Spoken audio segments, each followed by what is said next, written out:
Eu, na altura, vou aqui contar uma pequena história. Na altura quando houve essa ameaça da guerra no Iraque, eu com outros 40 deputados, éramos 40, com outros 39, de diferentes Estados-membros e de diferentes grupos políticos, decidimos fazer tudo o que fosse possível para evitar a guerra no Iraque. Porque tínhamos a noção clara de que se isso acontecesse, ia ser uma catástrofe para a humanidade. E mal sabíamos que depois do Iraque iríamos ter a Líbia, iríamos ter a Síria, iríamos ter, enfim, toda esta desgraça que temos hoje, incluindo em África, mas também no Médio Oriente.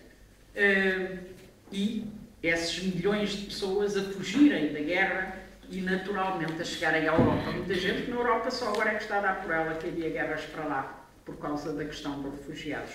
Mas então, nós fomos ao Iraque saber se havia as tais armas de destruição massiva que eles diziam.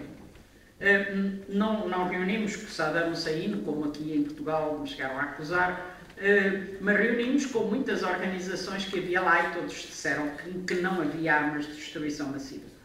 Mas depois fomos à ONU, reunimos com o secretário-geral da ONU na época e reunimos com o homem que era responsável pela comissão da ONU que estava no Iraque, exatamente a fazer o controle do armamento nuclear que lá diziam que existia, as tais armas de destruição maciça.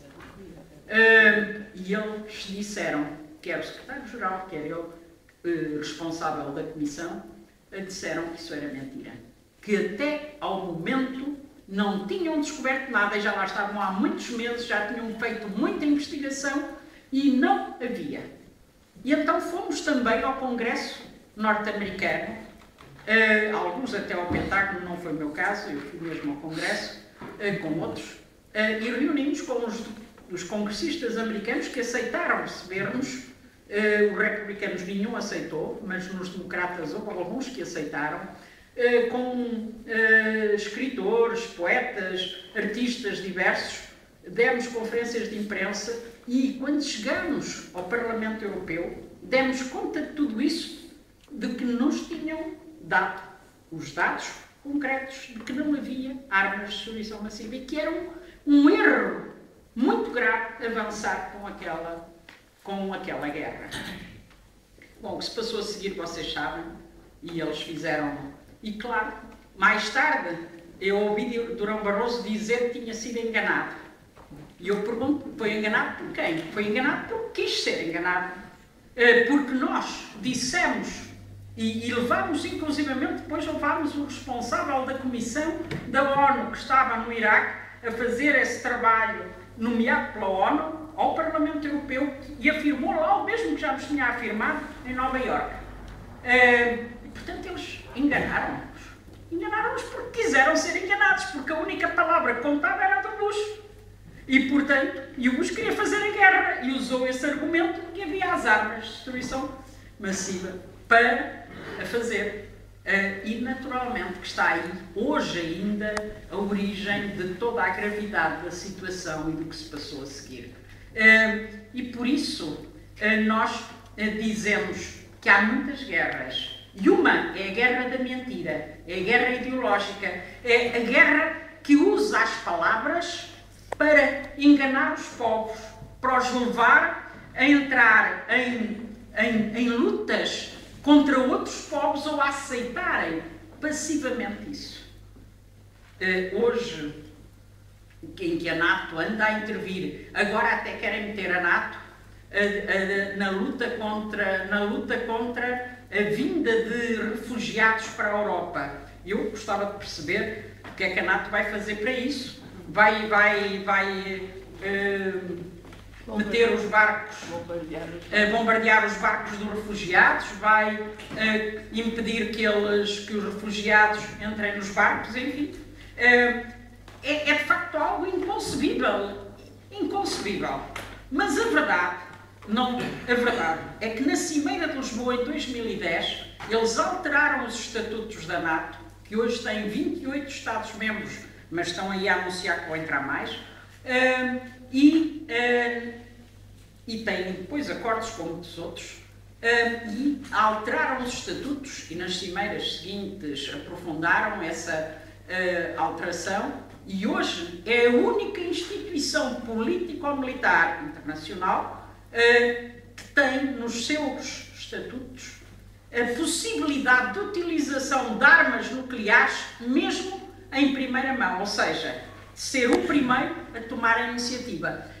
A organização do Tratado Atlântico Norte formou-se, diziam eles na altura, para defender a Europa de guerras. Hoje é o contrário. Hoje tem essas condições, mesmo nos seus próprios estatutos, de poder intervir em qualquer parte do mundo e, se necessário, utilizar armas nucleares.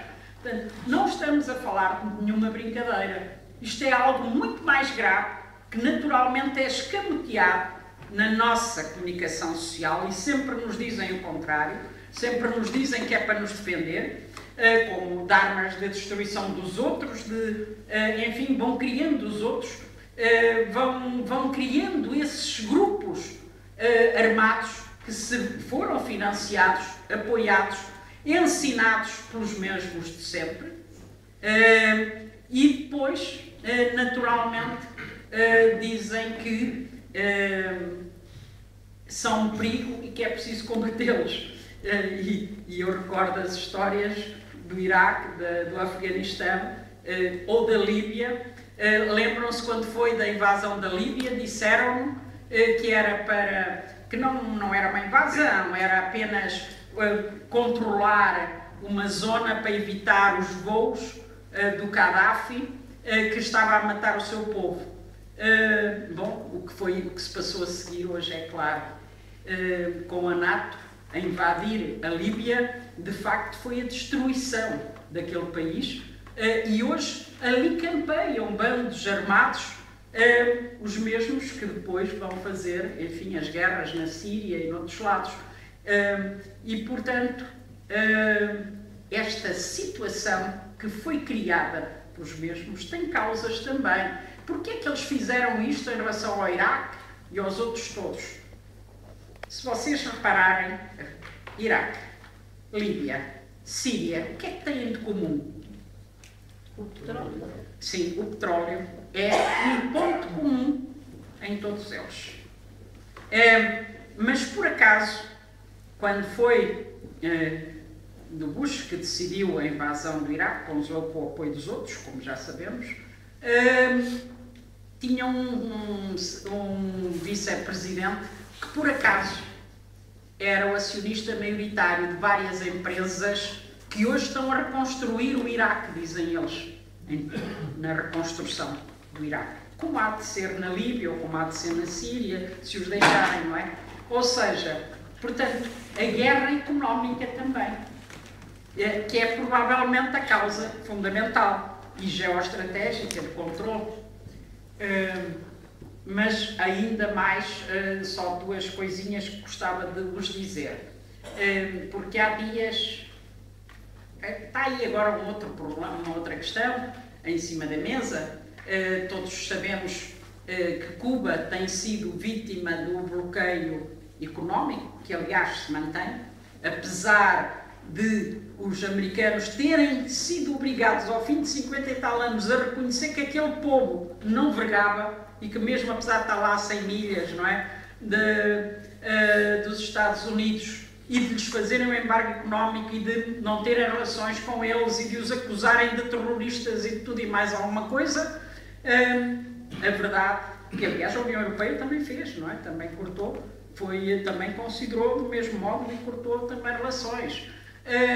A verdade é que tiveram que ceder e tiveram que reconhecer que aquele povo, afinal, tinha direito a existir, que se queriam ter relações com eles, tinham que estabelecer essas relações diplomáticas, tiveram que devolver os 5 heróis cubanos que estiveram presos quase 15 anos nas cadeias norte-americanas, enfim, por aí fora. Mas o bloqueio, não total, mas ainda em boa parte, mantém-se.